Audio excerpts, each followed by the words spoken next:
గురువుగారు, సప్త చిరంజీవులు అంటే ఎవరు అని అడిగాడు శిష్యుడు. దానికి గురువుగారు ఇలా చెప్పారు: నాయనా, పుట్టిన ప్రతి జీవి మరణించక తప్పదు. ఇది ప్రకృతి నియమం. కానీ కొన్ని ప్రత్యేక కారణాల వలన కొంతమందికి మాత్రం ఎప్పటికీ మరణం సంభవించదు. మరణం లేని వారిని చిరంజీవులు అంటారు. పురాణాల ప్రకారం 7 ఆ విధంగా చిరంజీవులయ్యారు.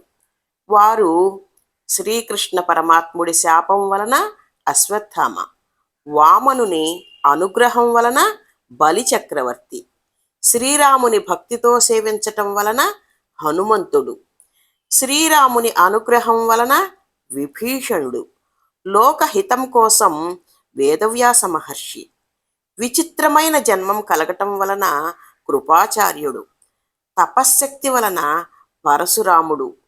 వీరు చిరంజీవులయ్యారు. వీరినే సప్త చిరంజీవులు అంటారు. వీరే కాకుండా శివానుగ్రహం వలన మార్కండేయుడు కూడా చిరంజీవి అయ్యాడు. వీరి పేర్లను తలుచుకున్నా కూడా పుణ్యం కలుగుతుంది అన్నారు గురువుగారు.